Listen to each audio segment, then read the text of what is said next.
I'd like to call the Citizens Planning Commission regular meeting to order, Monday, December 9th, 2024, 7 o'clock p.m.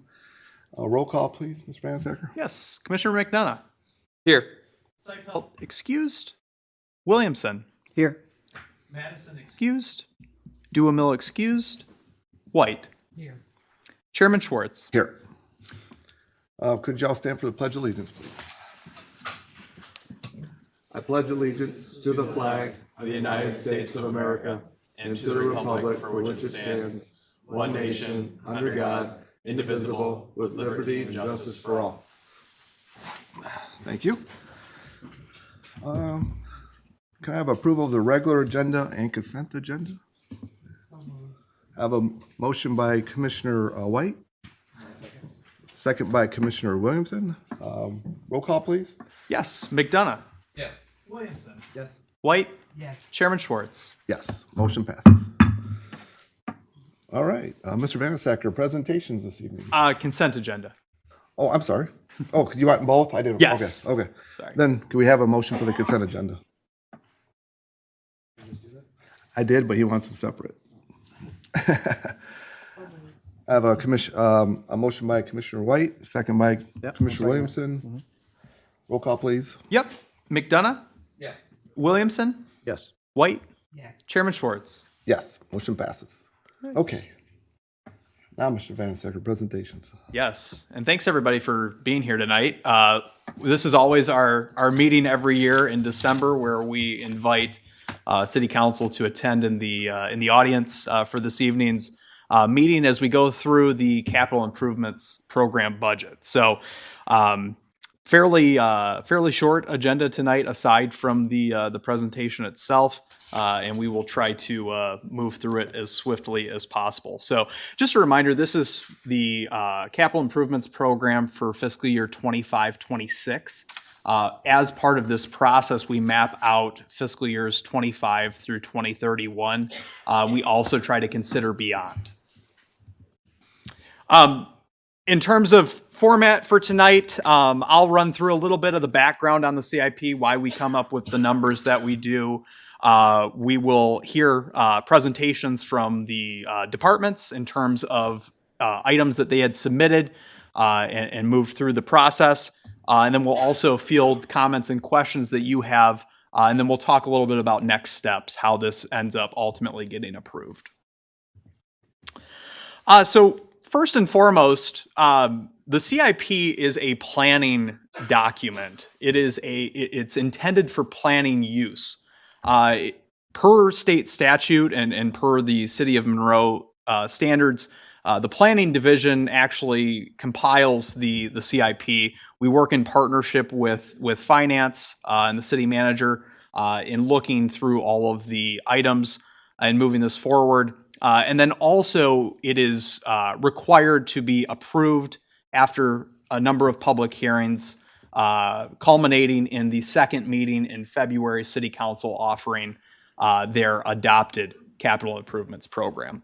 A number of factors go into establishing the CIP. And this slide looks very similar to the slide that you saw last year. A number of different items, obviously financial, quality of life, operational. We look at the organization as a whole, any infrastructure that we need to be looking at upgrading, technology, capacity of staff, and then also just general employee resources as part of this process. The other item that I wanted to note in particular are council goals and objectives. The list that you have before you tonight of the items were weighed heavily against council's goals and objectives that they had established. And I just wanted to have those up on the screen just as a reminder as we move through this process tonight to keep those in consideration as we're looking at the items. Obviously, in terms of financial factors, we've been pushing to address all major infrastructure needs in the next 15 years, primarily, spurred by the DTE tax tribunal settlement, the notion that the plant will begin decommissioning in 2028. We've set up a lot of our future year financials as a result of that and taking that into account. So that's obviously first and foremost. Number two is the voter approved levy for streets, sidewalks, and trails. So you'll see those funds. You've probably already seen them being utilized throughout the city. Patrick and his team do a great job highlighting those projects, and there's signs that highlight that. And so we'll talk a little bit about that more tonight. And then also the city and as a staff, we've really pushed to find alternative funding sources over the last several years, attacking grants very, very heavily, and then also seeing some tremendous wins as a result of that, and writing for some of those programs. So we'll factor in everything that you see in the document. It will have funding sources identified or proposed funding sources identified, but everything for the 25-26 are goals and targets that we're trying to shoot for and projects that we think could realistically come to fruition in that fiscal year. Obviously, a number of quality of life factors. We continue to invest in parks and trail improvements. You'll see that as a theme tonight. Public art is extremely important. We've actually been able to acquire some additional funding to offset that. Obviously, infrastructure to serve not only roadways, but also community events and make Monroe a place that people want to live, work, and play in. The River Raisin, obviously focusing on the Riverwalk and other natural enhancements, investing in a more walkable community, and then also the streetscape and traffic calming, some of those elements that can go a long way in order to increase the quality of life. Next, we have operational factors. So in anything to improve operational efficiency and effectiveness, Dr. Everly and her team in the Human Resources Department have done a great job surveying employees, looking at the organization as a whole, and determining things that we can start investing in that would make sense in boosting overall morale and also increasing organizational efficiency. So in turn, we see improved customer experience as a result of that. We're looking at operational costs and sharing those over different sources. And then also looking at other funding alternatives as a result of that. I won't touch too much on this because Patrick and Barry will touch a lot on the infrastructure management program and their presentations, but Patrick and Barry both do an excellent job in mapping their assets and mapping the infrastructure that we have and tracking and making sure that we're on a path to increase sustainability long term. The Parks and Recreation Plan will also come up quite a bit in this. There are a number of projects from a park standpoint that are featured in CIP. And so just keep that in mind as we move forward.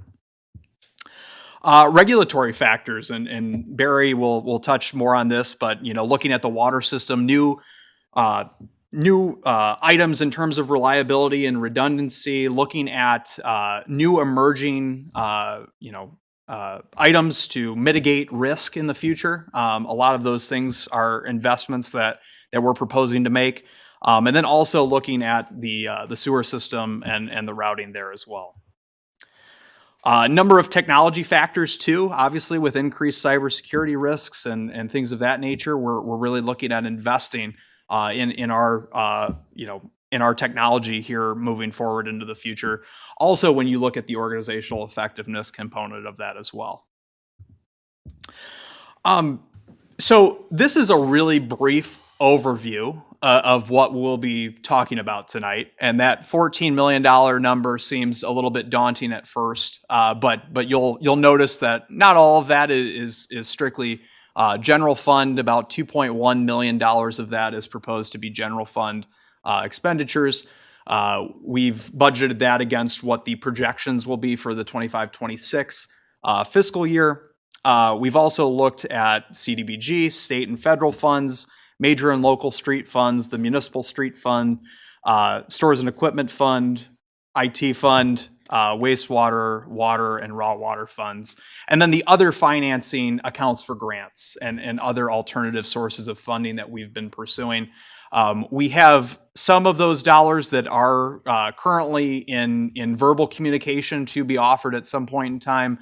We have others that are in writing to be offered and that we would be expecting So that kind of gives you the perspective of the pot of money that we're looking at here as we start this conversation tonight. I'm not going to touch on this much, but just a reminder that these are the facilities that we have in the city that are, kind of brick and mortar infrastructure, some other things that you may not consider as being a part of the capital improvements project, but certainly factor into capital improvements. Looking at road and street funding, so there's certain allocations available for that, and Patrick will touch on that briefly, and talking about some of those funding sources. Talking about funding challenges too, and moving through some of those items as we hear from Patrick later on. This is when I said that we were looking from 2025 through 2031, this is what the proposed CIP appropriations would look like. And this is what is being proposed by staff at this time. It's not to say that these amounts would be there, but again, this is a planning document. So these are, to the best of our knowledge, the plans that we would be presenting and that you would be ultimately recommending and voting on moving forward. Other projects that are not included, the ongoing Navarre Library and Opportunity Center project, the appropriation for that. We did have the groundbreaking last week and have started that project. The completion of the Lazy Boy headquarters redevelopment project. There is one project that touches on that briefly, but not the actual project itself. And then also the Loop Greenway Trail. So that's, the trail that would run off of Front Street, moving to 7th Street on the city rail land that is owned, the abandoned rail easement line. So that's a project that's also ongoing that is not featured in the capital improvements program. So I will kick things off tonight, and then I'll turn things over to Barry and Patrick for their respective sections. I'm by no means an engineer, and I'm by no means an expert in water quality. So definitely do not want me touching base on those items. But I will touch base on the first item, the Arthur Lesso Community Center. And it's an air conditioning upgrade to the existing building. So this has been an item that has been for the last several years. We've received some complaints from those that have attended the Arthur Lesso Community Center, just that the air conditioning, the HVAC system has been fluctuating at times. It's not consistent. We're hoping to tie this in some way, shape, or form with the rehabilitation that's transpiring at the center currently. And so this would be an ask of $15,000 for that portion of it. It would primarily be to mitigate some of the expenses that MCOP's had to incur over some time, and then also the city from a standpoint of ongoing maintenance. Next, we'll touch on building division. We've been looking a lot at office spaces throughout City Hall and the functionality, and I can tell you from firsthand experience that when you are front facing and you have a desk that is featuring customer service, it's very difficult for others that may not be in those roles but may be in the same space to take phone calls, focus on work, etc. We'd be looking to allocate about $90,000 per initial estimates to reconfigure that space, provide a small gathering meeting space for their team meetings to take place, along with 4 to 5 small open air cubicle office spaces. So in total, an upgrade to that. We'd also be looking, we've had a number of people issue complaints that it's very difficult to hear back and forth between the glass that is in front of the calendars. So we'd be looking to do small speaker boxes for that, just to increase that efficiency. City Hall brickwork repairs, we've got $30,000 in addition to the $50,000 that we had allocated in the previous capital improvements program for this. This is as more brickwork along City Hall continues to deteriorate over time. That's a picture right there along First Street when you're kind of at where the Lake Erie Transit waits for work, and you can just see the deterioration that's happened over time. It's due for some much needed repair.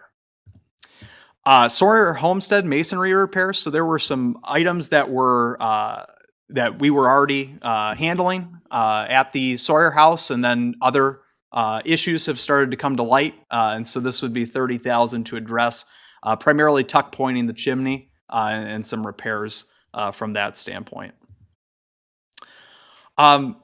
Next is the Clerk Treasurer Department. And they are asking for $40,000 for renovations to the third floor election training room. So this room right now, it's not really configured for what the use of it is now. There's a wall that kind of subdivides the room, so we'd be looking to eliminate that wall, do a fresh coat of paint, get some furniture in there to make it truly effective as an election training room. And Clerk Lavoie is always in need of space for training of election volunteers. And replacing some of the ceiling tiles, and then also looking at carpet in that room too. It's an older room. It was previously used for the Secretary of State's office when they inhabited City Hall previously. So we're just hoping to change that room and make it suitable for its use. Moving on to the Economic and Community Development Department. The first project would be the white boxing of the former Whistle Stop property. So we're hoping to take the funds that were received and are planned to be received as a result of the sale of 212 East Front Street and put them into this project. This will be the next primary redevelopment project on a city property that is owned by the city of Monroe. We've received a lot of interest in this property over the last 2 years from restaurants, breweries, local markets, retail shops. And the biggest thing that is a limiting factor in that is what it would take financially to update the building for suitable use. So we had some preliminary plans. A set of site plans came to the CPC back, I believe, in 2022, if I'm not mistaken, just before my time with the city, that were approved. We would be looking at starting that process, not completing that process. So we would be getting it in a very similar state to the Monroe Optical building, taking care of a lot of the structural concerns of the building, and then turning it over to a developer for ultimate use of that space. Next is the demolition of 1102 East First Street. This is the Learning Bank building. So this is planned for once the new Navarre Library Opportunity Center Learning Bank facility is up and running. The Learning Bank is slated to have some space in that building up on the second floor, if you recall. And so this would be to demolish the existing Learning Bank building, which we've gone through. The building official has gone through. It's in a state where it wouldn't necessarily make sense to rehab it into anything at this point in time. And given some of the other plans that you'll see for the boxing gym and arts and culture center on that site, we know that we will need more space. So that's primarily why we would be looking at that project. Fire suppression line. This is, if you recall, some of the discussions around 13 West Front, making it easier for those property owners on the west side of Monroe Street to tap in for fire suppression. This would be $100,000 that we'd be looking to allocate toward that project. Strategic property acquisition. This is an ongoing for the city. We from time to time are presented with opportunities to acquire property that align with the city master plan. A number of the plans that you see there listed on the item. We've been putting small amounts away, and we've been allocating those funds just about every year for that purpose. And really, there's not a property in mind at this state and time, but we know that those opportunities will arise in the 25-26 fiscal year. So we'd be looking to put $100,000 aside for that. Public art initiative. So this is, obviously you've seen a lot of the success of the murals around town. You've seen some success of the ones that the city has invested in directly.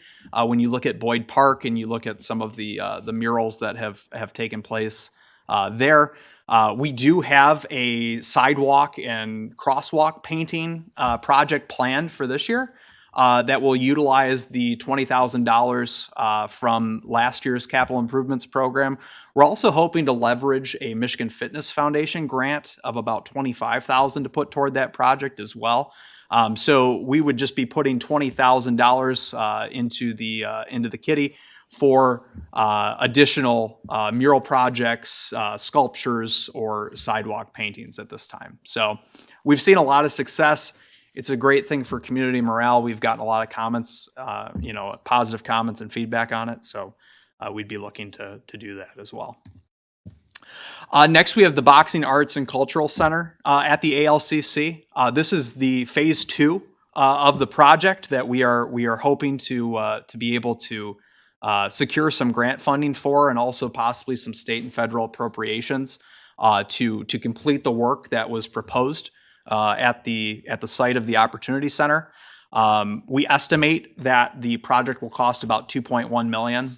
So we'd be looking to heavily target, and we have already started heavily targeting grant funds, and then also putting some feelers out there in terms of state appropriation and federal appropriation requests for that project.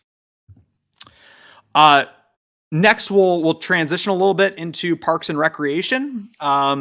First and foremost, several enhancements planned at Munson Park.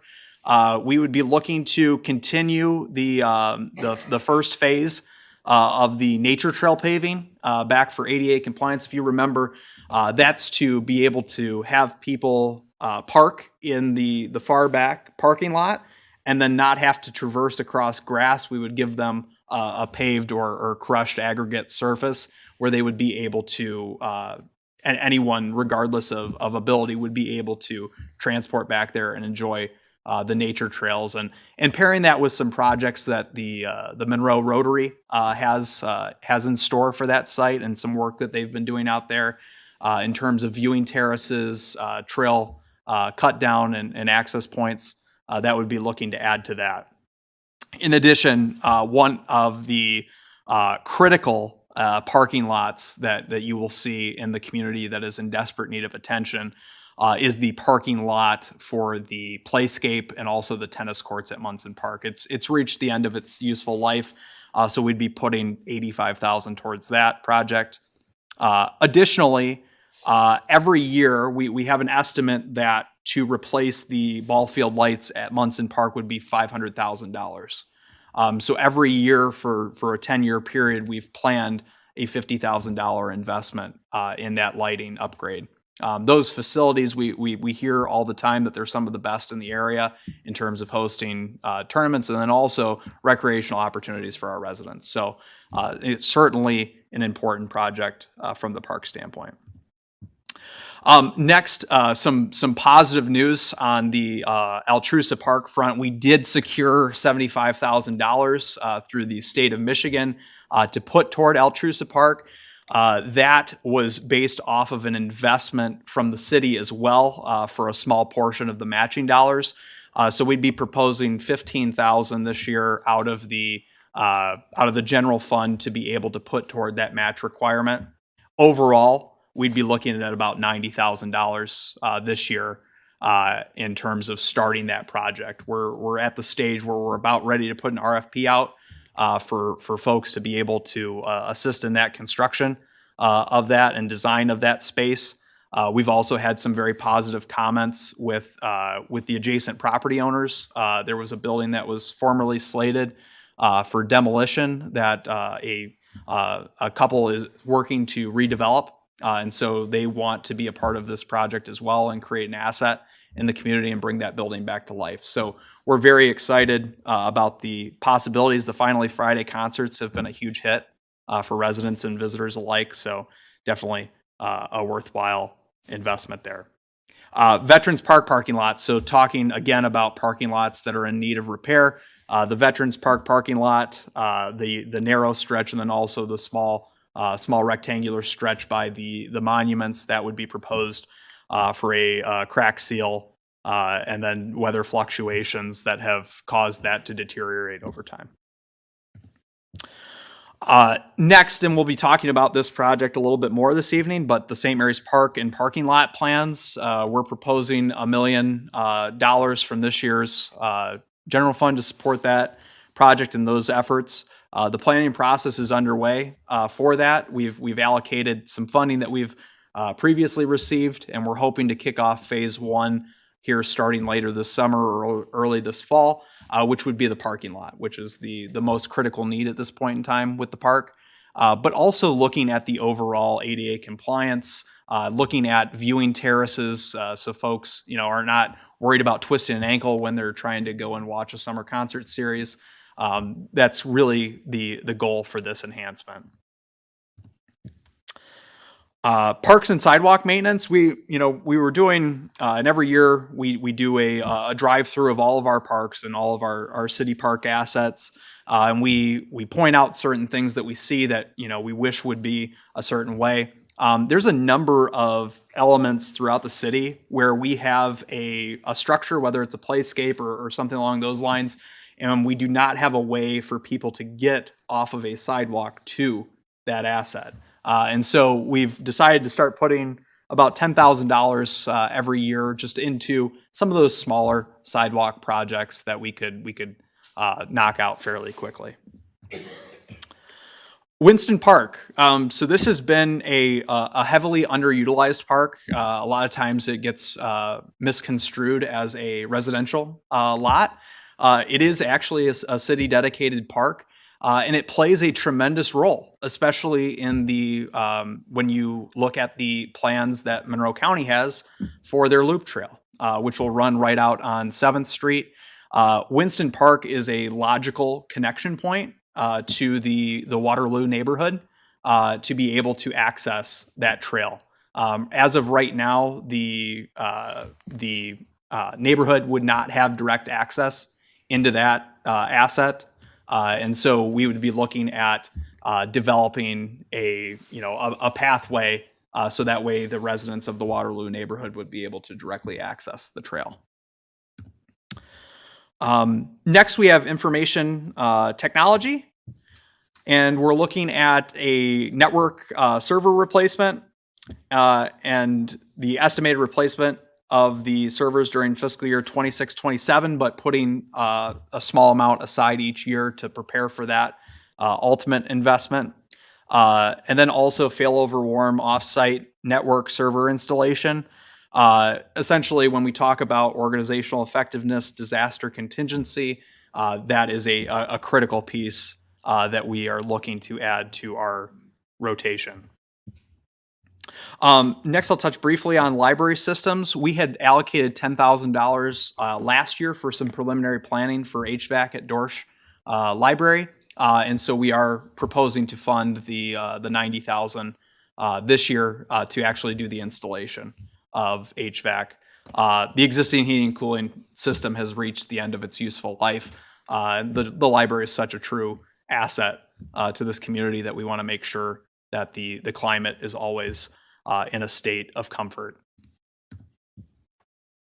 Public safety department, we've got update and replace the engine 3 equipment, and essentially this would make it so that all of the equipment across all of our engines in terms of the fire division would be the same, and so there would be no hiccups in terms of somebody that would be hopping on an engine and they would see, okay, I've got to use this piece of equipment versus the one that I use on all the other vehicles. So we're hoping to utilize the sale of one of our existing fire engines to provide that support. And so that's why that is proposed in here. And then also the monitor defibrillator and Lucas chest compression system. So this is some of the latest state-of-the-art technology to assist in disaster mitigation and tragic events.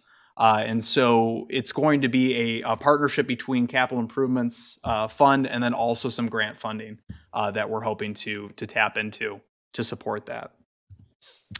And then public safety police side, it's been a long time since the police station has gotten new furniture, and the furniture is reaching the end of its useful life. I think if you browse through that packet, there are about 25 different photos of areas where the furniture in the police station is starting to fail, and it's not in a state where we want it to be. And so we're proposing 150,000. That's a pretty firm quote that we've received, and so we're hoping to allocate those funds to give the police station some much needed upgrades. And next, I'll turn things over to Barry to talk about water and wastewater. And I will give you your clicker. Here. Yeah. Good evening, everybody. Barry Leroy, Utility Director for the city. We have, this is just a summary sheet of all the different projects we're planning for wastewater and water. I'll touch base on all those briefly and when I get into the details. As far as the criteria, we use this on a regular basis. Regulatory is a heavy criteria that's utilized along with repair and maintenance history on different pieces of equipment. We use asset criticality in our asset management plan for planning, and then we obviously coordinate a lot of street projects with various assets that we replace. Our funding source is primarily our water and wastewater rates, which is built into our rate model during our budgeting process. So I'll touch base on the wastewater projects first. The first ranked project is sewer rehabilitation. We have 8 locations. 3 of these are coordinated with road projects. The other ones are in needed areas where we have root intrusion and I&I with like leaky joints. We continue to battle that, and lining is a very cost-effective way to do that. There's about 1.29 miles that we're planning to do. The age of these sewers are between 1919 and 1960. And again, it extends the service life and it improves the hydraulics of the system for getting the sewage to the plant for treatment.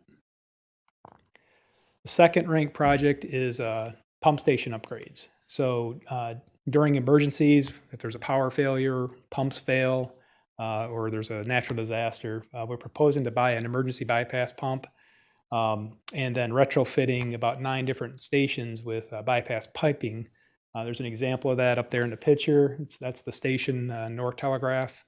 And we can connect to that as an emergency bypass if the station's completely down. And the whole goal of it is not to back up the system and keep flows moving. The third ranked project for the wastewater system is buying a backup collection system closed circuit TV piece of equipment for inspecting sewers. It's a camera and it's called a tractor, but it's essentially a 1 unit. And when these go down, when they fail, it takes good 2 to 3 weeks, sometimes a month, just to get it back from being repaired, which shuts the whole system down. So we're proposing to replace or buy a backup piece of equipment that's compatible with our existing setup and a camera truck and equipment. All right. If no questions, I'll jump into water distribution. There's 2 projects that are planned, coordinated with road projects, about 0.2 of a mile. The age of these are pretty antiquated. One of them was in existence before the water plant existed. So these are in need of replacement. One of the criteria we use is main break per mile. The lower the numbers, the better the number. So these are quite high. They also have lead and galvanized lines that will replace. And this should also help with fire flows and system reliability. The second ranked project is a dump truck replacement. It's $119,000 is what we're requesting. We're on about a 10-year cycle for dump truck replacements. Our service area is quite large. It's about 117 square miles. And so these get a lot of use driving back and forth and take a lot of abuse with the materials we're pulling out of the ground. So it's got a lot of hours on it and miles. So and a lot of repairs. So it's not the highest reliable piece of equipment. So we're planning to replace it. Shifting over to the water plant. One item. It's a multi-year funded project. This is the last request should get us over the hump to have enough funds to actually replace it. The picture on the left is an ozone generator. We create ozone for taste and odor, and it also destroys a lot of bacteria and cysts and things like that that come in from the water we pull in the lake from the lake. And the ozone generator is 2002. It's beyond its service life. They don't support those anymore for parts or any type of service. So we have to replace it, which has been our intent from putting it in that building when it was renovated 10 years ago. The lead time in this is extremely long. It's about 42 to 60 weeks just to get the equipment delivered and this is after all the shop drawings have been approved. So it's definitely a needed piece of equipment. This will also give us our redundancy with having an ideal or an exact replica of the equipment that's already there. That's the picture on the right. These can produce about 250 pounds per day of ozone, which is more than what the plant needs, but we have to have redundancy with every piece of equipment there. The second ranked project is clarifier rehabilitation for the 3 clarifiers at the plant. It's a multi-year funded project. This year's request is $209,000. The total cost is about $500,000. These clarifiers are from 1948 and 1972. They've been rehabilitated in the past, last time in 2009. And when we take them out of service, we'll be doing some sandblasting and painting, as well as brick repairs and concrete repairs. So there's a note on the process. This entails about 4 steps of the treatment process. So these are definitely utilized. It's integrated with the treatment process. The third ranked project is our filter rehabilitation. Again, this is a multi-year funded project. We're asking for $46,000 to get started. These filters are from 1924, 1948, 1972. We're going to be doing a lot of work on the inside and outside of these filters, on the walls, roofs. There's regulatory requirements we have to upgrade with the filters, and then we have to replace some of the media that's in there. This is like the final step of our treatment process before it goes into our underground reservoirs at the plant. So these need to stay in optimal condition. And now moving over to the partnership, the Raw Water Partnership, this facility is co-owned with Frenchtown. This project is a roof replacement. It's a multi-year funded project. We requested funds last year to do part of the facility. And this is a second request to do the rest of it. So we'll combine them to make one project to make it cost effective. The existing roof that's on it is a Duralast roof. It was put in 2010. It has a 15-year service life typically, or warranty. And we don't want to develop leaks with all the equipment and assets inside. So we'll replace that roof all in one project. The costs are allocated by pumpage capacity. The city has 18 million gallons a day, so we'll be paying $18.26 to that, and Frenchtown will pay for the rest. And the second and last project is our raw water additional pump. This is a large pump. We have 4 wet wells out there. We have pumps in 3 of them, so this would add a pump in the 4th one out there, so that way we can pump up. We have lots of opportunities and combinations to be able to move water to the plant when we need it, because sometimes wet wells get clogged up with debris, and so we have to bypass. So you've probably seen these on here before. If you've been on the CPC before, this project's been on here for several years.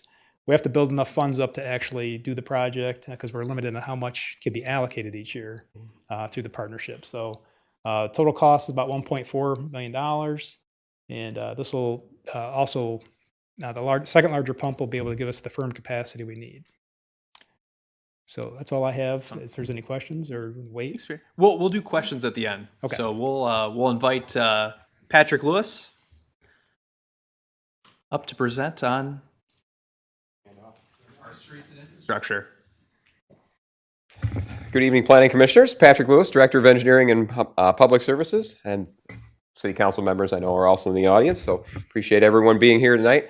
I'll try to go through this as quickly as I reasonably can here. You know I'm a talker. We have a little more data here, but one thing I did want to mention, I know Mr. Leroy hit on it a little bit too, is one thing that we always start every CIP cycle with is he and I sit down together. We talk about what projects I've got on the horizon. Some years he's leading it, some years I'm leading it. Depends on who has the greater needs there. Since the passage of the street millage 4 years ago, generally speaking, I've laid out the amount of money that we have to spend, and we'll lay those projects out in priority order. And sometimes projects will disappear from my list because Barry's not ready to fund those, and sometimes we'll say, hey, that's a great project, let's move that up. I'll go over which of those categories each of these projects may fall into, like the Jones Avenue work that we talked about, the water main replacement. That's a perfect example of him moving a project up to meet our timeline, because what we don't want to do is what we've seen other cities do, and that's repave a road, then 3 years later come back and tear out parts of it. So we've, fortunately, he and I have worked together for 20 years as department directors now, and we've been doing that. So this is year 21 of that process. So I'm proud to say that saved the city quite a bit of money and a lot of political goodwill, if you will. So much like Barry, I have a summary sheet on here which describes what types of projects we have. And I typically categorize mine into streets and other infrastructure. And that's largely because streets are funded through one of three sources for the most part, whereas the general infrastructure may have a variety of funding sources. So we sort those separately from priorities. So we do have listed on here 9 streets projects for this year for a total of a little over $5 million. 6 requests are for our local street program, is what I would call that. Those would be projects that would be locally bid and constructed by our staff. We have 2 federal aid projects, and that's a different process whereby I'll call them the super majors, but the roads that are major streets but serve a cross-town function that are eligible for federal aid. We have a certain amount of money, and I'll get into that with the individual slides. So I've got 2 federal aid projects on here that we're asking you to seed with money. And then 1 long-term project set aside, and that is the West Elm Avenue Rail Underpass. We've been kind of paying a little bit as we go on that one in anticipation of trying to get to our ultimate local match. But as the design progresses, we're paying money that we will have for the design activity as well. So we're trying to keep ahead of that. So we mentioned that we start out every year, the superintendent of public services and the assistant city engineer and I go and drive the streets. Every block, give the curbs a rating, give the street surface a rating, look for any unusual circumstances, and look for maintenance recommendations. But what we do is we aggregate that data into sort of an average index. So we take like sections of blocks and combine those. Rating scale goes from basically 0 for an absolutely perfect street to 16 if it was a completely impassable major street with a base failure. You're never going to get to a 16, but mostly when you get about halfway up that scale, when you get to 8s is when we start to look very heavily at rebuilding those. Sometimes we'll even grab some streets in the 7 category if the curbs are good and the surface is bad. So that's what we do. We do take into account, though, when we select the projects for a particular year, things like traffic volume, proximity to other projects that we're doing. What we don't want is a whole bunch of projects in one area where it's impossible to get around. But we also don't say every precinct gets a project either. I mean, there's some years it works out close to that, but that's not really by design. We don't look at these things politically or anything like that. So we have this year's projects, a little under 2 miles of all streets, and almost exactly half of that would be an asphalt resurfacing or a reconstruction project, with about half of that being a concrete reconstruction. And this is our 5th year coming up out of our 15-year voted 2 mil street tax. So we really hit it hard the first couple or 3 years there with a lot of backlog of projects. We're getting now to the point where we can, it's getting a little harder to separate the absolute worst streets because that next grouping down, it's difficult to tell what we should do in 26, 27, 28. It'll depend a little bit on how they deteriorate in the next year or 2. And then we have on our other infrastructure, we have 8 projects funded for a little over $1.5 million for the coming year. I'll go over those individually with slides there. Sidewalk program, parking lot, and then a bunch of equipment with Public Services Department, which is listed individually this year. With past years, we've kind of lumped them in together into one vehicle line item, but we wanted to start calling those out separately. So without further ado, I'm going to go slide by slide. Oh, sorry about this. I jumped ahead of myself. Don't even know my own presentation after 20 years. Kind of went over with you a little bit on the process there, and I'm sure you'll have this available to you. I won't belabor everyone with reading all the details here, but I'll say the last bullet point there is something to keep in mind. It's not always the worst first, although as I mentioned, we're getting close to being able to pick off the truly worst ones every year. Sometimes we'll move a street up or back, whether it's concrete or asphalt, because we want to try to group a larger project together. So I don't want to have a very small asphalt project. We never get good bids on that. So a lot of times we'll try to hold our asphalt projects until 1 year where we can bid them all together and get better pricing. And then we mentioned some of that utility coordination. We've got some critical lead galvanized replacement services that Mr. Leroy has to meet certain progress on. And if we're getting those with his project, that's fine. Some years we want to maybe advance one of my projects to grab a street that has a large number of those. So one thing I did want to mention that I'll talk about is that starting with this past construction season, we've made it our policy that when we do a reconstruction or anything with curb work, we're going to make sure that every fronting house has access to a storm sewer, whether that's through a regular main or whether we put in like smaller 6-inch header tiles that run along the curb. And that's to take advantage of the footing drain disconnection program through the wastewater department. And that's what's keeping, I'll say, the ability of people to dump their sump pumps to the correct location is going to, over time, help out the entire city with sewer backups, because you're taking those neighborhoods where people are illegally connecting sump pumps to the sanitary, adding to those backups in other people's basements. And if you give them a place to go and incentivize them to put it there, over time, that's going to have a significant impact. So that is driving up a bit the cost of the street projects here to add that storm sewer infrastructure. Interesting note, in case anybody's aware, there's a bill under consideration in the Michigan legislature now that would legalize or authorize storm sewer utilities, which is an option that would remain on the table for the city in future years to, much like water and sewer, spread those costs for that facilities across the users. So sounds like an additional tax, but it may be a system that may prove beneficial to the city down the road if that bill is passed. So, all right, now, without further ado, we're going to go project by project here. Our street ranking number 1 here is our 2025 federal aid project, and that's North Dixie Highway concrete repairs. Not a terribly exciting project, and normally wouldn't be a capital improvements project at all, be a maintenance project for us. However, MDOT will allow us to fund these through the federal aid program, so we typically take all of our federal aid jobs through the CIP process. We did have to switch gears on this. Those of you on the Planning Commission may remember our intention for this year's federal project was resurfacing First Street between Macomb and Winchester.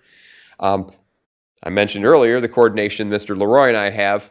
Well, we need to replace the water main on First Street, which requires a bore underneath the railroad, which is about a 4 to 5 month lead time before they'll even tell you what they require from you.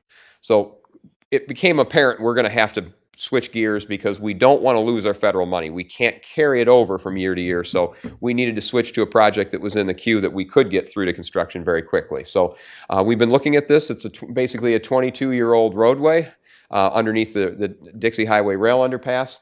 Road's in great shape except for the joints, which are exhibiting that usual 20-year-ish rot out, and that's typically the weak point of concrete pavements.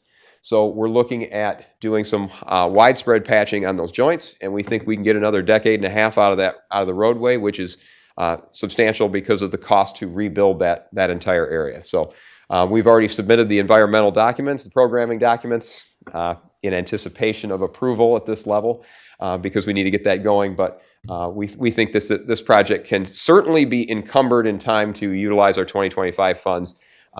Highly likely we'll build it in 2025, but there's always a chance it carries over to the spring of 26. But we just need to get it this early. So I mentioned the federal aid project. We're thinking ahead now to our 2026 and 2027 monies. And that is a project that I know you've seen before as a part of the La Pleasance Road non-motorized corridor study, which was a SEMCOG planning study that was commissioned to look at a comprehensive corridor from the city all the way out to Bowles Harbor. And we came back with the study reports, and it's feasible, but as you might expect, crossing the railroad tracks in the township, getting over I-75, those are all pretty big hurdles for the Monroe Charter Township portion of it. So rather than look at that and try to do the entire $5 million project in one fell swoop through the TAP application process, I had, as a part of this, lobbied. This has been one of my pet projects for a lot of years that I've sort of sat on waiting for a good opportunity. But Jones Avenue is a mess. It looks like that. It looks worse in some areas. It doesn't have curbs because it's one of the few roads that was brought into the city when we took the DPS property, and it didn't have curbs before. We'd like to fix that. But that study identified that this was a key corridor with sidewalks on both sides, on-street bike lanes, curbs, and I had suggested, and we're working towards this goal, that we actually, and I don't have a good slide of it, but we realigned the intersection of Jones and La Pleasance to make the south leg of La Pleasance and Jones Avenue the through route. So in other words, instead of having trucks that get lost and keep going until they hit the 5 Points corner at Scott, 6th, and La Pleasance and don't know where to go, we channel them down Jones Avenue where they should be. And then kind of tee off the north leg of La Pleasance and Navarre. So kind of an interesting concept. I think it will work. We're still obviously having some negotiations with a couple of property owners that we will need to get some easements on the corners to make that work. But we're very confident we'll be able to make the design work. And we applied for $500,000 in TAP funds. In addition to, we'd like to use our 2026, and we can actually bring forward our 2027 federal aid project funds. So we've got about $700,000 between the 2 years of, quote, entitlements that we would have to use through the advanced construct process, getting the 27 money. Our finance director would tell me that we most definitely have to loan that money, at least until it's available, so we will have to float the 27 cash.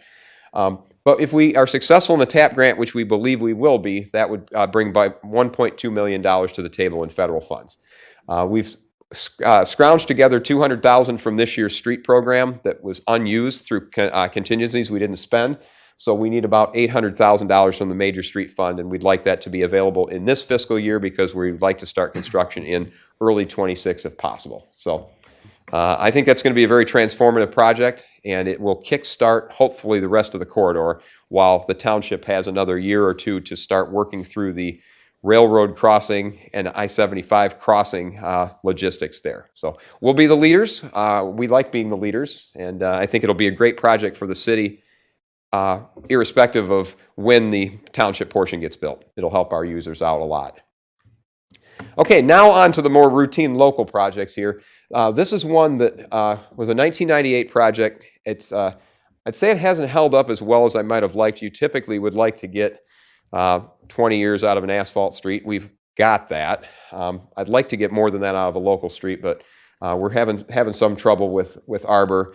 The curbs were also done in 1998, and usually you would get 2 resurfacing cycles out of that, but there was a window of time where in the late 90s where they had some aggregate problems with pop-out, certain type of reactivity, alkali silica reactivity, not to get too technical here, but so we're finding we're having to replace curbs a little more frequently of roads from that vintage.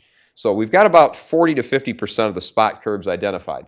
The reason we're moving this project up this year is a great example because we have a water project that's going through there as part of the bonds that were approved, that will be approved in January, but that was approved at the CIP level last year. So we're moving this project up because we're already going to have to tear up part of one of the lanes to put the water main in. So now's a good time to just go ahead and finish this. So I've got $410,000 from the local street fund to handle about 2,000 feet of Arbor Avenue.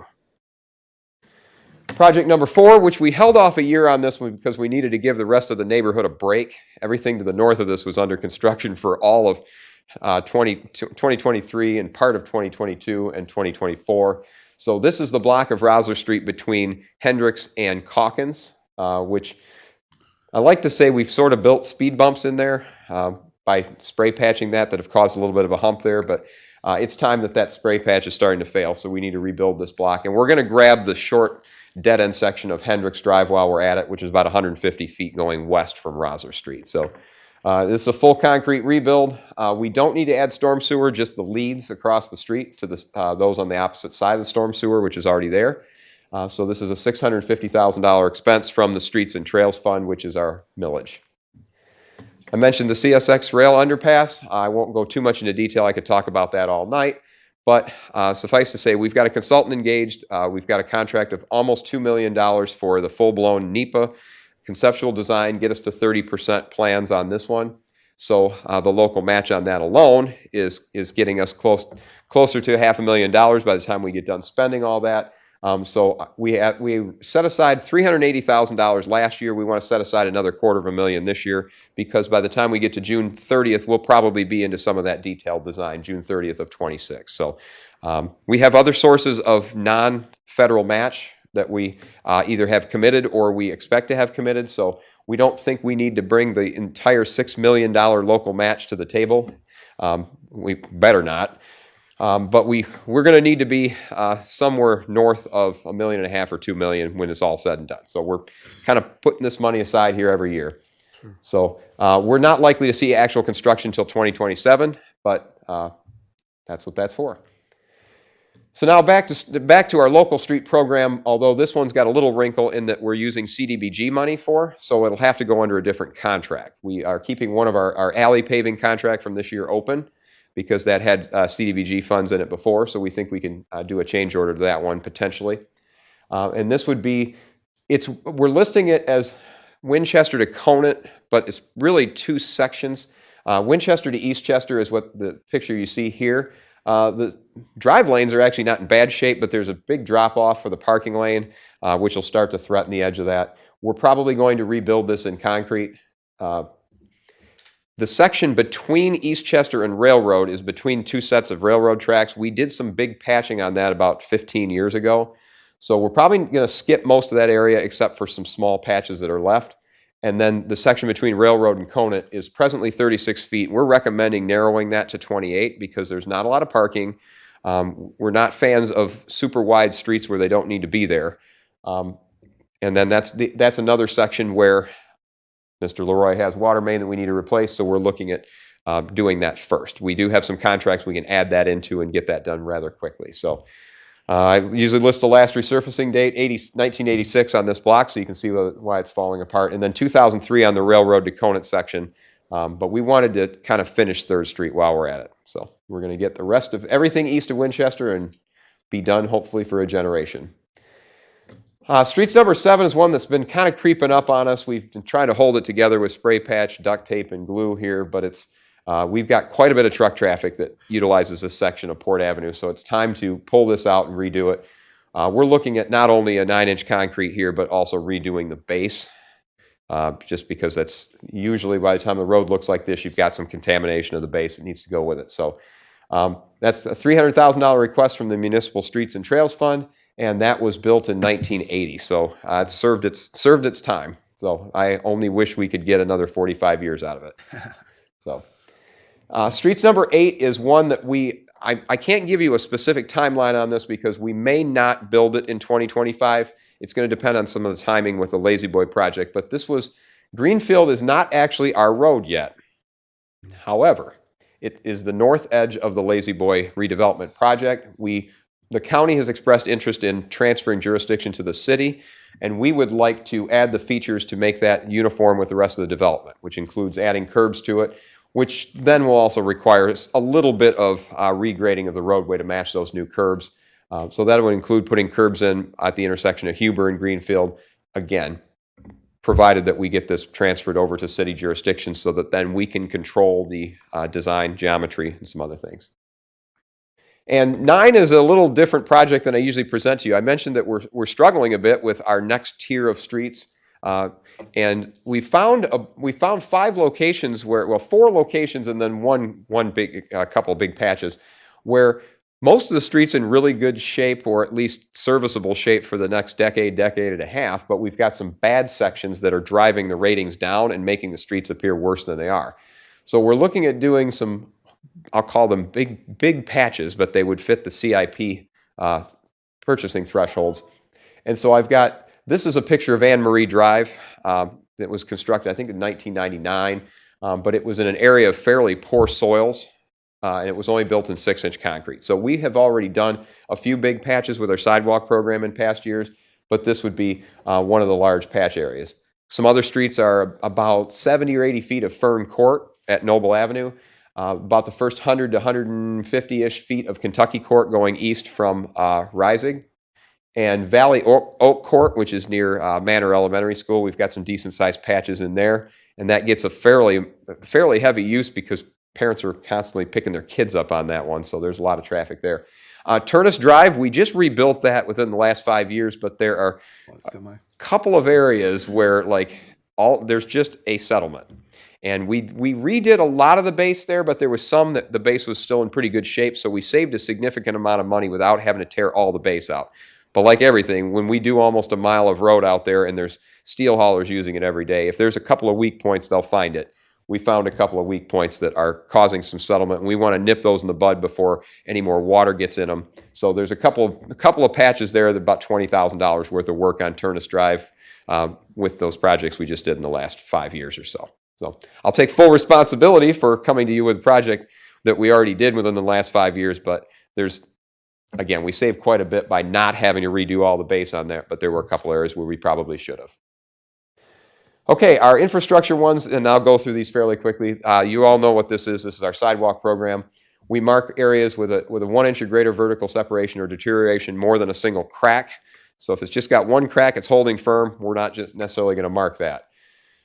This year's target area is south of the river, east of Kentucky, which takes us basically all the way to where the sidewalk ends in the Orchard East neighborhood. There's nothing beyond I-75, so you could say Kentucky to 75 if you want.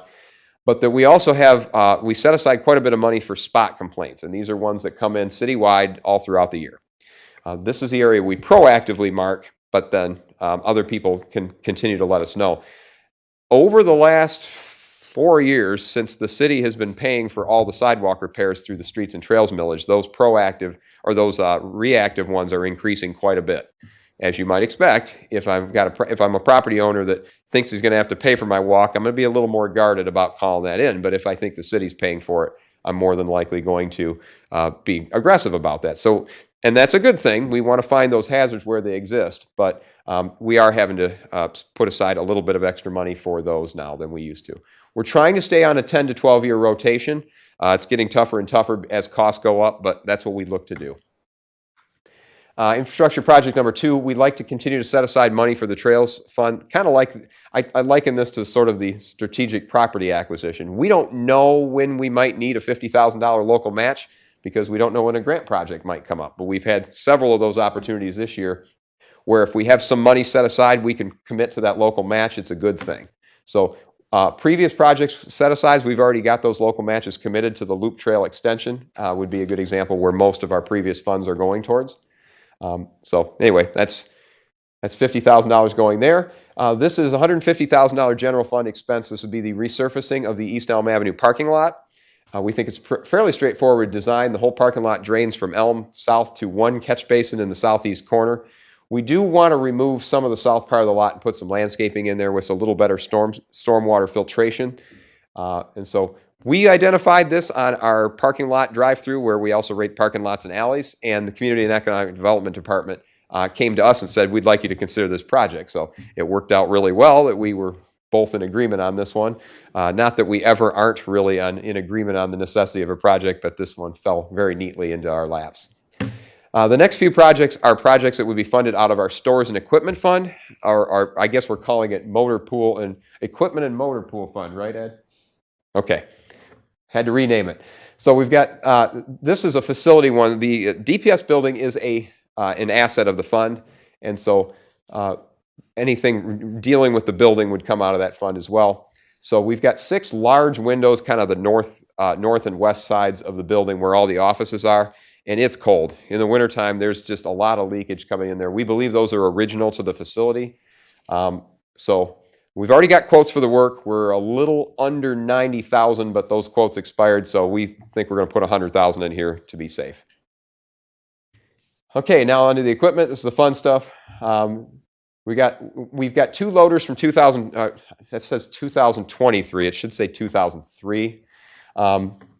So those are over 20 years old, and those are kind of our workhorses. Those do a lot of things. We load stone, we load snow.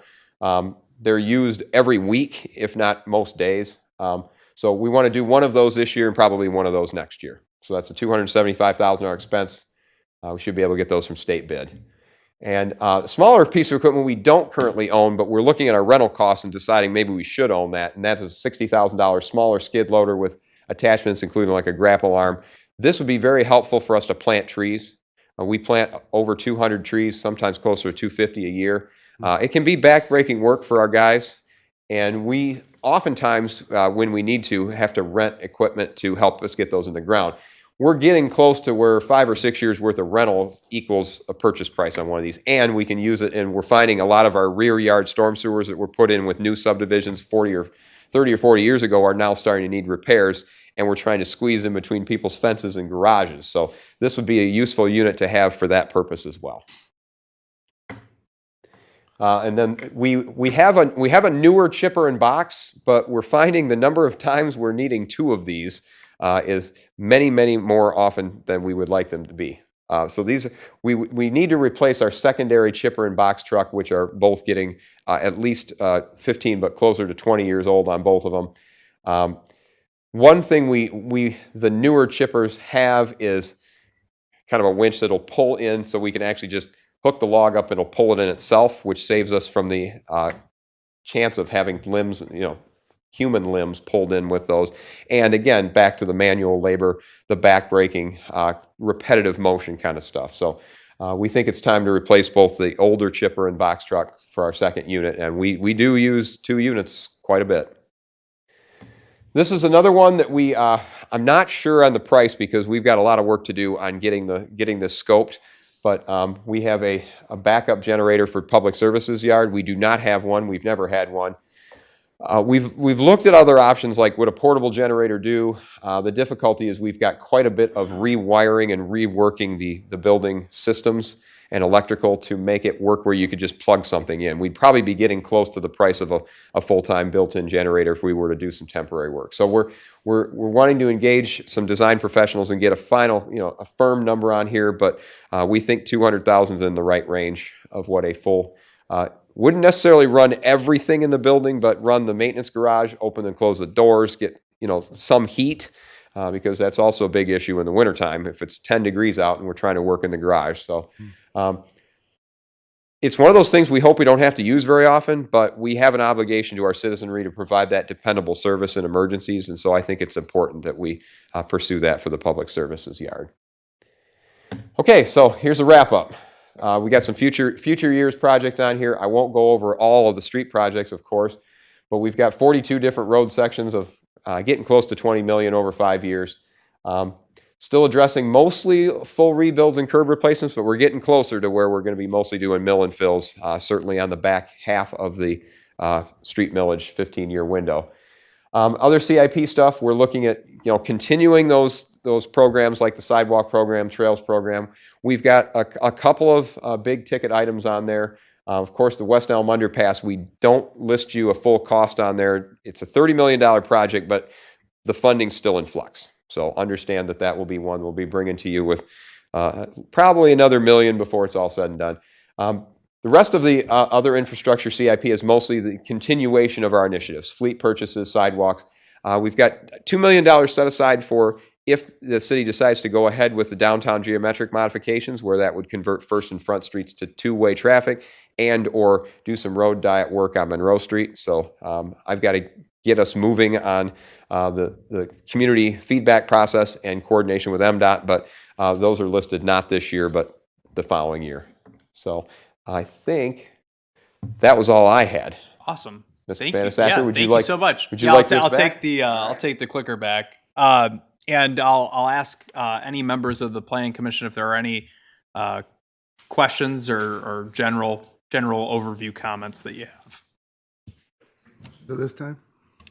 Yeah, I guess my only question would be, I know a lot of things, just as had been mentioned, kind of come and go or get put in flux based on what's available, what grant funding is available, and the things that go wrong in our facilities and things like that. So my question is, I guess, is there anything that might have been on previous CIPs or something like that that would be missing from the current CIP, or has anything from a schedule standpoint been adjusted? Well, I can tell you just within our staff process and the meetings with the department heads, the total amount in general fund requests was just north of, I believe, $5 million. And you'll notice that amount ended up being 2.1 when it came all said and done. And that's just being realistic about where we're looking in the future. So I think everything is reflected.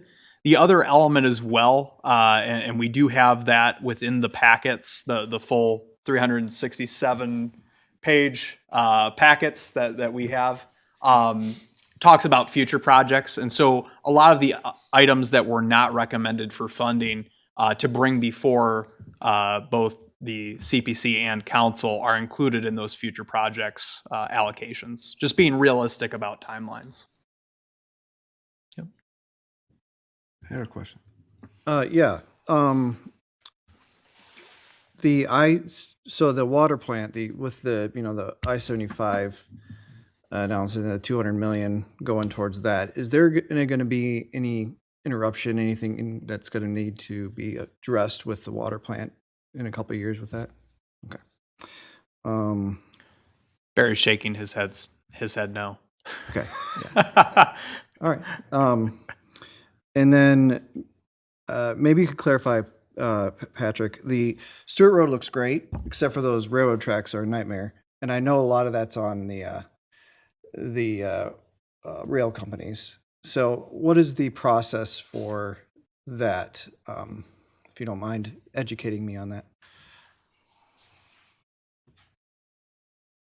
Certainly happy to help. Although I will tell you, Stewart Road is not our road, so it's not. That project was a county road commission project, but Okay, yeah. typically the process is trying to find the current railroad contact is always a bit of a challenge. But once you've reached out to them, we can make a request to say, we'd like you to look at the condition of this crossing.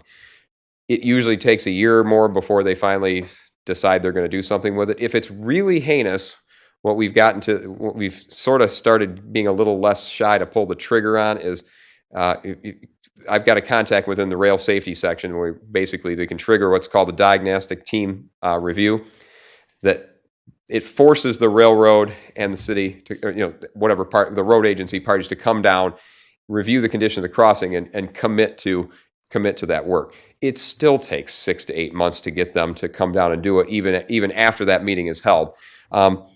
With CSX right now, I'll be brutally honest with you. With CSX right now, we're treading a little carefully because we're looking for their partnership and cooperation in the underpass project. So I'm a little shy about wanting to start banging my fists on the table and yelling at them when we're going to need some design consideration from them on a couple of things with the Elm project. But there is a process by which that can occur, and on that road, if the road commission wanted to trigger that process, I would not be upset about it. But we're dealing with a little bit of the same thing on 7th Street, where there are some loose timbers on that are flopping around, and we've tried to get them to give it some attention. Haven't really heard any firm commitment from them, but again, I'm kind of reluctant to really start to make too much of a scene with it. But that's the process. It's slow and tedious, unfortunately. I appreciate that. Yeah, thanks for clarifying that. And then the parking lot on Elm, are you going to be absorbing any of the parking spaces in that? You think, like reducing the amount?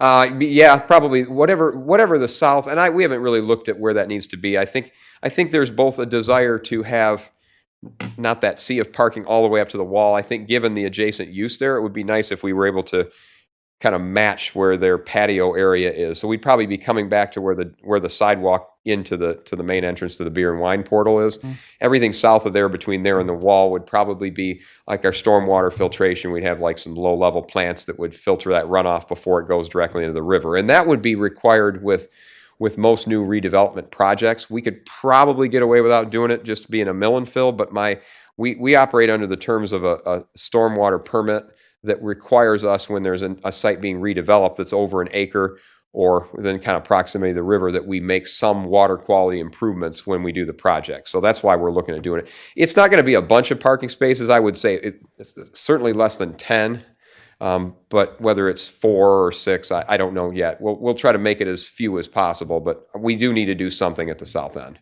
Mm-hmm. I guess my concern ultimately is St. Mary's is going to lose some parking spaces also, and so now we're losing that, and so it's just going to get tighter and tighter, and so it's just something to consider as we continue beautifying these parking lots, which we all want. Yeah. But solving one problem creates another one. You just kind of keep putting out the fires, which is what we do, right? Everything's a trade-off, and that's why we have like the St. Mary's Park project. We have about 5 staff members that are all on the design review committee, and we're looking at those same types of trade-offs as well. So we'll engage the community development department in the design on this one. We won't just look at it in a vacuum. So Yeah, and I guess I would add, like, it's rare we have space along the river there, so making it look really nice, is very important. I think. Yeah. So yeah, I agree. that's all I had. One question for you. The streets again. The W streets off M50. I think it's Wolverine. That one W. They're all good except for that road. It seemed like it's been years like that. Is there a reason why that? Yes, there is. I mentioned on there that there were sometimes reasons we postpone projects, and there's a good one and a big one for that one. Last year, you funded in the CIP an analysis. I'm not going to call it a study because we're not studying. We know what the issues are. We're analyzing what options there are. The W streets, as well as the Patterson Gardens neighborhood to the west, all feed into an enclosed tile that was enclosed when those neighborhoods were built called Eaton tile. And that was an old farm tile that was probably certainly big enough when it was farm fields that then when they started building those homes in the 50s, just covered it up, filled it in, put the biggest size pipe they could fit, which unfortunately was only a 20-inch pipe for most of its length. Now, 20-inch pipe is not very big. Not for all those homes. So it's chronically undersized. The city did put a relief line in that goes north to the river. That's a 30-inch, kind of a cutoff, but it's not totally a cutoff. I mentioned that this past year we started putting in storm sewer leads to every home. Well, Wolverine has no storm sewer on it. No. So Wolverine is the worst road that we're not doing this year. But logically, how do I put the correct size storm sewer on Wolverine, which would be almost the size of Eaton tile itself, without overwhelming the Eaton tile drain? So do we put in something that's not going to work, but we have, or ignore it entirely? I'm not going to ignore it entirely. So we've engaged the Spicer Group, and actually the City Council a couple of meetings ago just approved that analysis with Spicer Group, who successfully worked with us on the St. Mary's Gardens program, to have them tell us, okay, what are our options? What needs to be done? So that the city can consider petitioning a county drain project with Eaton tile. So it's a whole next level project. It's a whole next level on that one. The people on Wolverine are not very happy, but we've got to do the project the right way. It's a lot bigger deal than just putting some new pavement down. So. Unfortunately, sometimes you come up with locations where it is. Right. And that's certainly one of them. I understand. But it's a very good question. I'm glad you asked it. Okay, thank you. Any other questions for Patrick? Okay, thank you. And Barry, I don't understand why something from 1913 needs to be replaced. I mean, it's just crazy. I'm always amazed. I hear it every year, and I'm always amazed how old some of our water systems are. How they built them back then is amazing, So. Any other questions for anybody at this point? Okay. Just to touch briefly on some next steps. So this will come before you at your January 13th meeting for final recommendation. We will hold a public hearing at that meeting. So the public will be able to come and voice their comments on the proposed CIP. And then you will offer a recommendation to City Council at that meeting. City Council will receive that as a communication at their January 21st meeting. They will schedule a public hearing for February 18th. The February 3rd meeting is there if needed for any additional work session or if there's any other follow-up needed for the CIP. But ultimately, February 18th, the public hearing will be held at City Council, and City Council will formally adopt the proposed 25-26 CIP budget. So just to give you an idea, per state statute, it does have to be approved at that February 18th meeting. So that's why our timing is always the way that it is. Right. Okay. Thank you.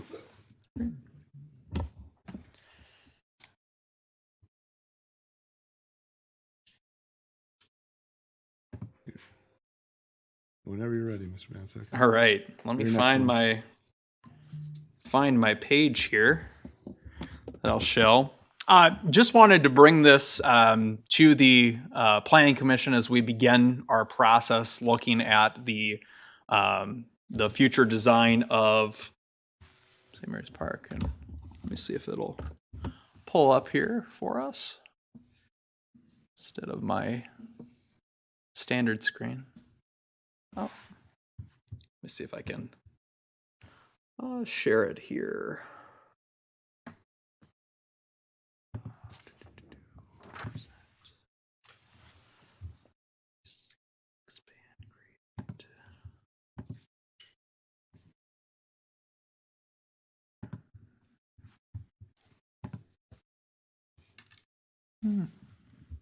For some reason, it's not popping up. Is it popping up on your screens or no? No.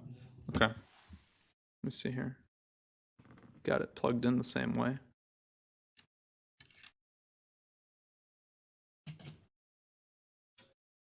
Let me go back to reset the screen.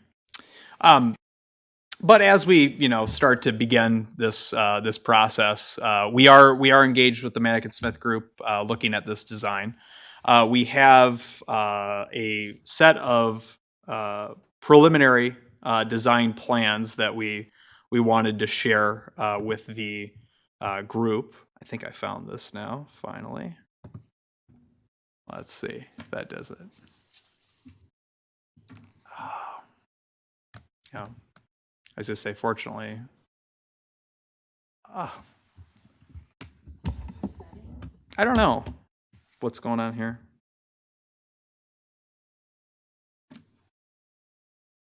It should be popping right up. Let's see here.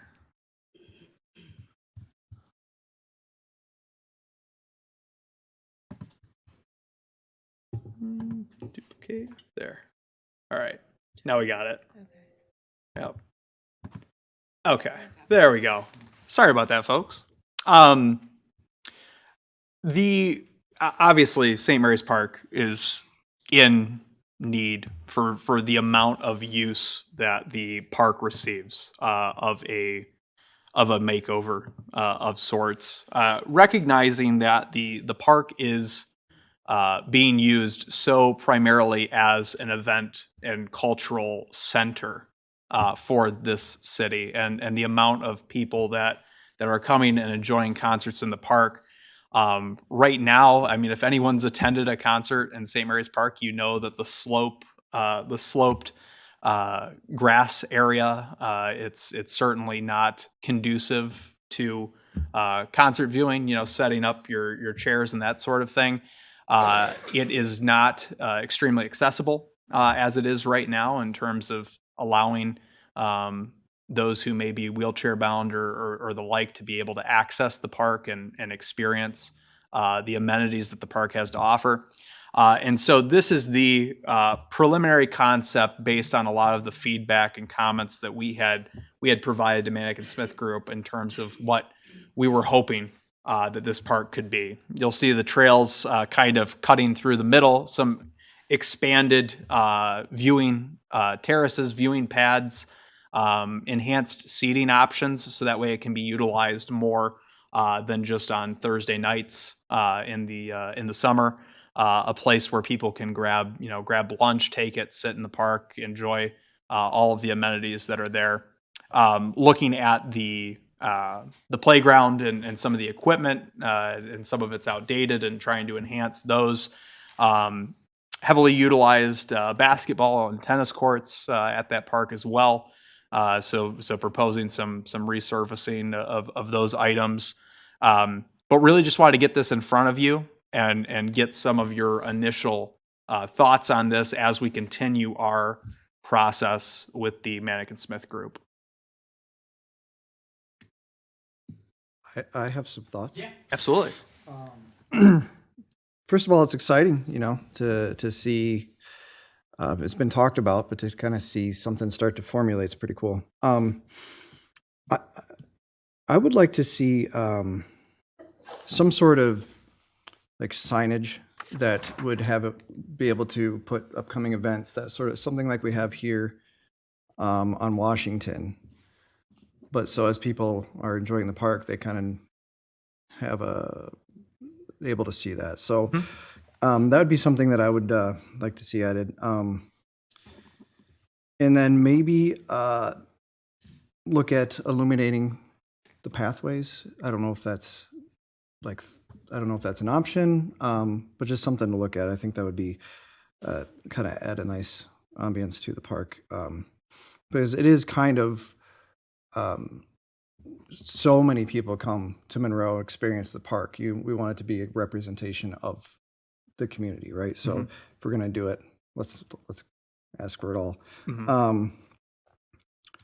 And am I seeing that this like phase 1 and phase 2 being the parking lot is phase 1? Is that Yes. correct? Okay. Yeah, that's the plan as of right now. I think, in terms of where we're realistically at with funding, and unlike the Carnes Park project, which was primarily some ARPA contributions as well, this one would be primarily city funded. And for the food truck, I'd like just to have they provide power for the trucks to be able to plug in, so we don't have generators running right where people are going to be walking. I'm not having to deal with those fumes and stuff. Awesome. And I guess my final thought would be planning for the future, having some sort of underbridge walkway on the north side of the river to connect our two.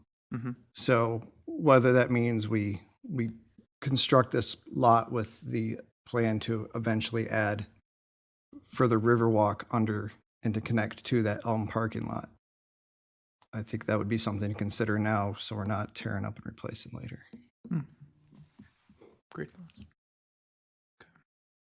Any other thoughts, comments?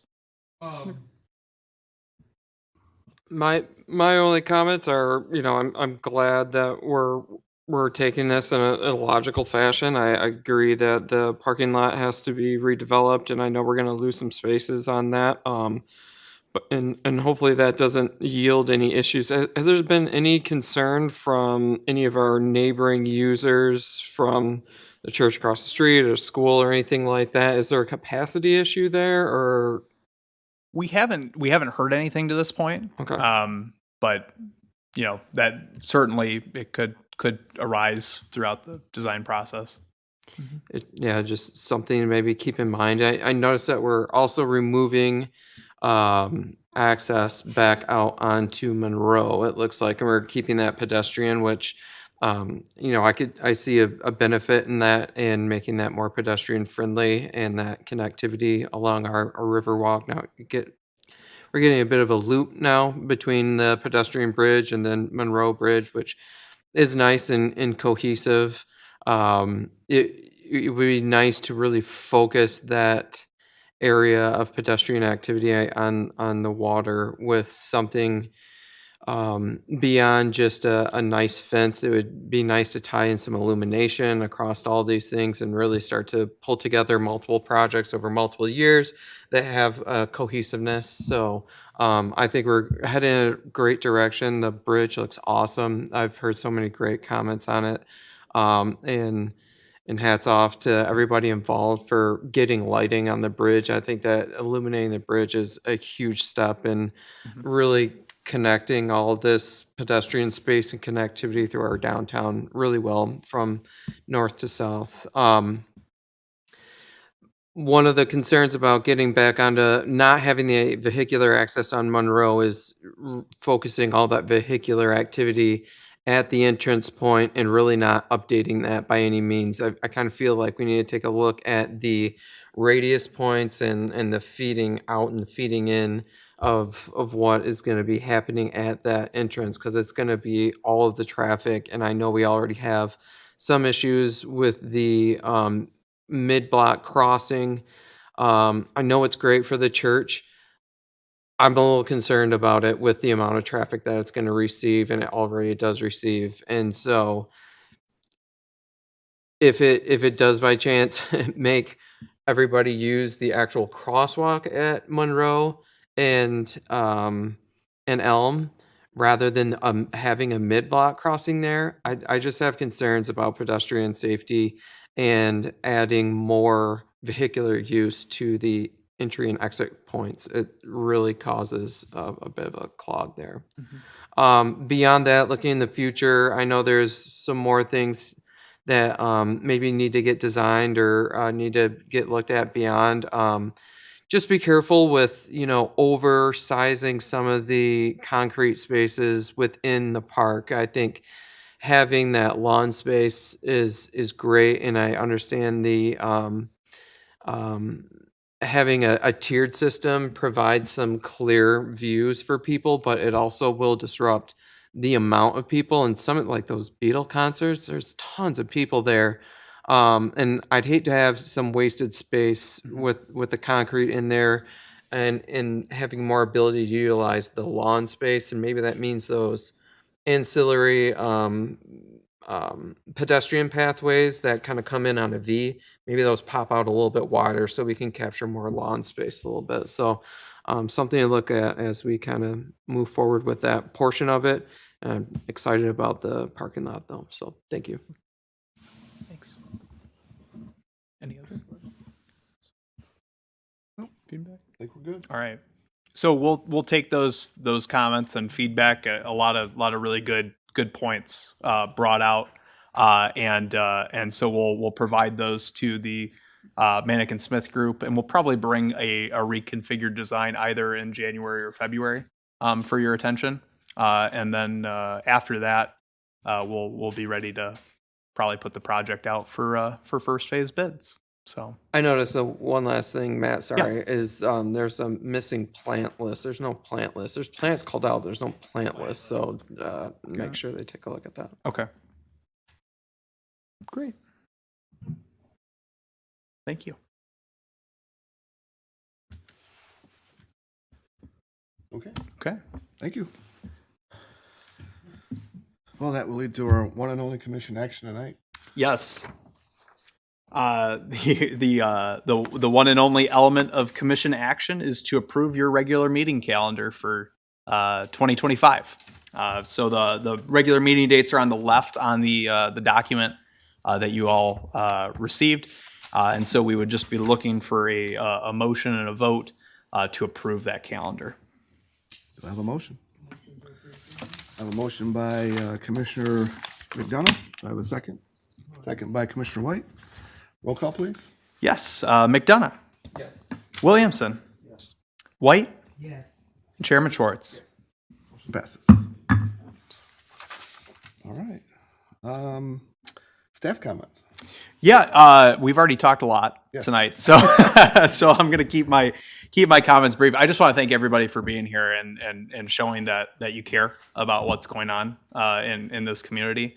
And also, too, just a note: we did record the session, so it'll be up on Impact and also on the city's YouTube page as well for viewing. I want to give a shout out to Millward and Impact for being here tonight and recording the session. We felt that this session was very important to be able to have, and so that's why normally we don't have these meetings broadcast. But we were also missing a couple members tonight as well. So. Just want to thank everybody and wish everyone a happy holidays. All right, thank you. Public comments at this time. Any public comments? Yes. Sir, state your name. Elliot James, 633 Stone Street, Monroe, Michigan. I see that you're doing a lot for parks and trails, and I've already put towards the city council and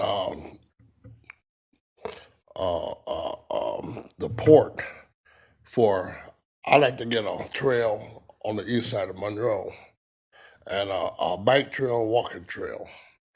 And I know it's going to cost a lot.